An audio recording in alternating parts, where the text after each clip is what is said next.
Hi, I'm Shona, and you're listening to the Practice Makes Perfect podcast.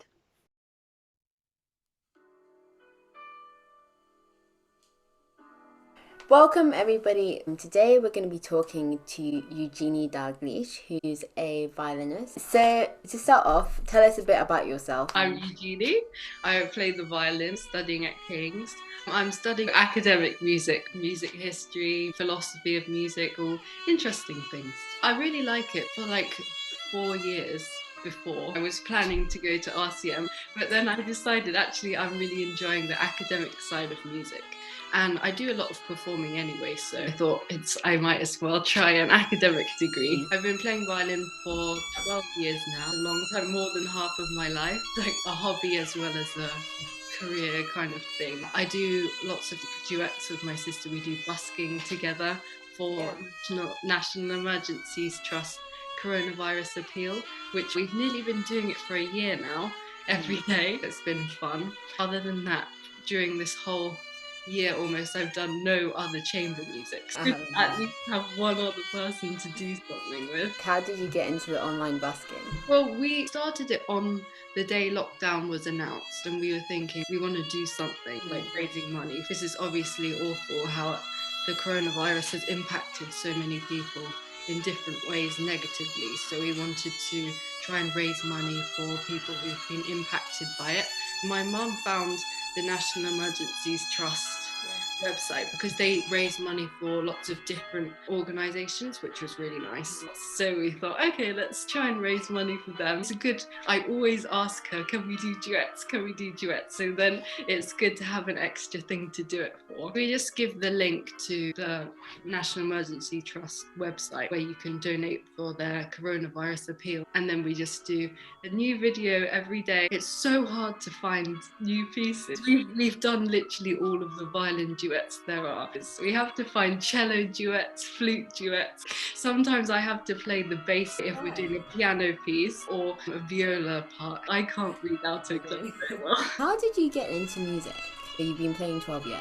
Well, apparently, when I was really little, maybe like 2 or 3, there was the BBC proms on TV, and every time the violins came up, I would just sit in front of the TV and go, and I would be transfixed watching. And then once we were in Korea, and I think we were in a traffic jam, and then just randomly on the side of the road, a man was selling a toy violin. So my mum just bought it to keep me occupied, and it was my favourite. Obviously, we waited a few years. Started when I was 7, so it was quite a while after that. But yeah, my mum thought, yes, she wanted to play the violin, so let's let her do it. And we found out recently that my great-granddad was actually a violinist. We had no idea until a few years ago, so it was quite cool. We're gonna move on to all things practice. Do you have a routine? Yeah, I do have a routine. I always start with the same things, open strings, just to get the feel, the gravity going, feeling of the violin. And then I do really slow scales to get my fingers warming up. Because some days I play violin and it's like I've been practicing 8 hours before. And then another times it feels like I haven't been playing for 10 years and my fingers just aren't moving. Sometimes it takes longer to warm up, and then sometimes my fingers already feel really warmed up. And then after slow scales, I do fast scales, arpeggios, all of that. You know the drill. And then I move on to studies and stuff. Then after that, I'll go on to a piece. While we're on pieces you're playing, what are you playing at the moment? At the moment, I was supposed to be playing Beethoven and Mendelssohn concertos last year, so it may be happening this year, depending on what happens. So I've always got those in the background just in case I have to whip it out again. But other than that, I've started Sibelius as well. I'm trying to get up my Paganini caprices. I'm trying to learn the Beniowski polonaises. I've done D major, and I'm going to start A major. Okay. So how long do you roughly practice in the whole day? It depends. About three hours or 4. Depends on how much time or how much I concentrate. I like to plan out my practice. So I set out like a section of a piece. I have goals of what I'm going to achieve. I'd rather practice less time, but actually really focused and concentrated. And also I always stretch in between. How do you work around uni when you're in uni? Are you online right now? Yeah, at the moment it's online. Yeah, actually, I have quite a lot of empty slots and free time, especially at the moment because we're all online. Usually I have 2-hour lectures, but now it's pre-recorded so I can do them whenever I want, which is good. But usually I have at least 2 days a week with nothing, which is quite good because then I have free time to practice or do whatever I want, really. That's really cool. And you also teach online? Yeah, I started quite recently, actually, only in October, because lots of people were reaching out saying, oh, can I have a lesson with you? So I was like, okay, let's start the online teaching. And it's really fun, actually. You get loads of people from all different countries, so it's so cool to have an international student. That must take quite a bit of time teaching. Yeah, I mainly do it on Fridays, but I really enjoy it though, because it also helps me as well. If I explain something, then I think, oh yeah, I should have been doing that. When you teach, it helps you in your practice. So it's killing 2 birds with 1 stone. That's so true. We're gonna go to specifically, what advice do you have on sound production?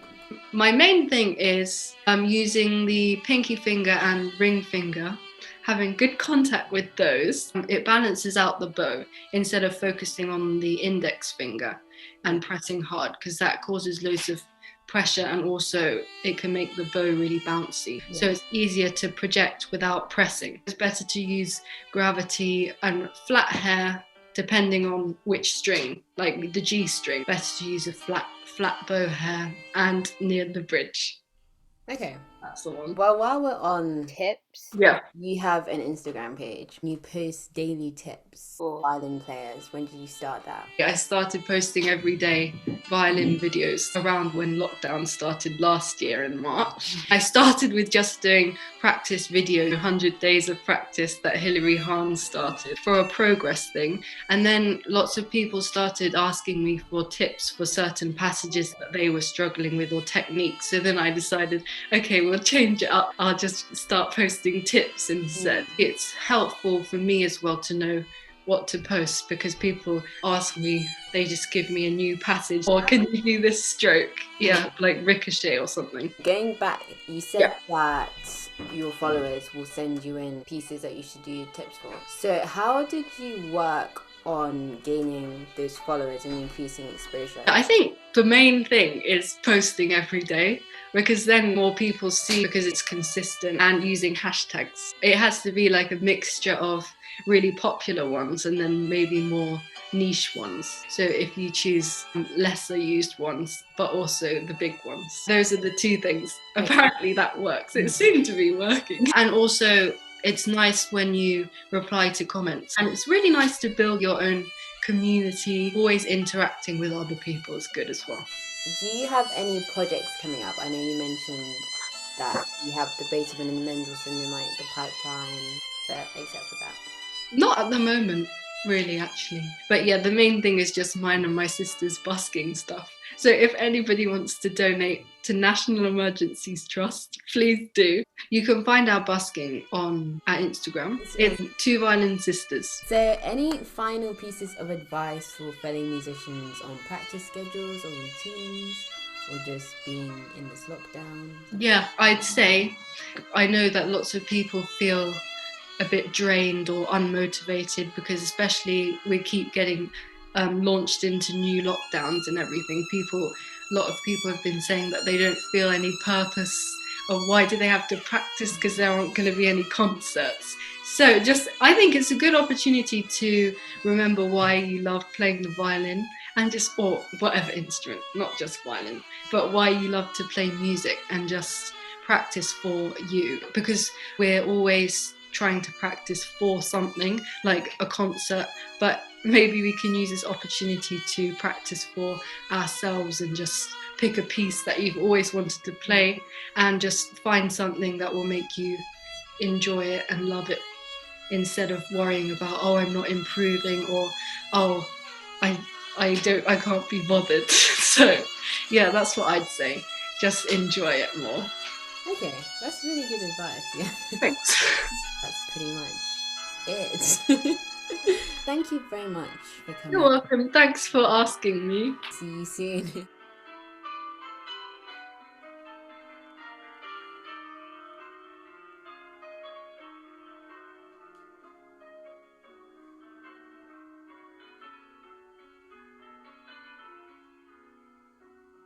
Every day I wake up and I want to push myself, you know. My name is Willard Carter.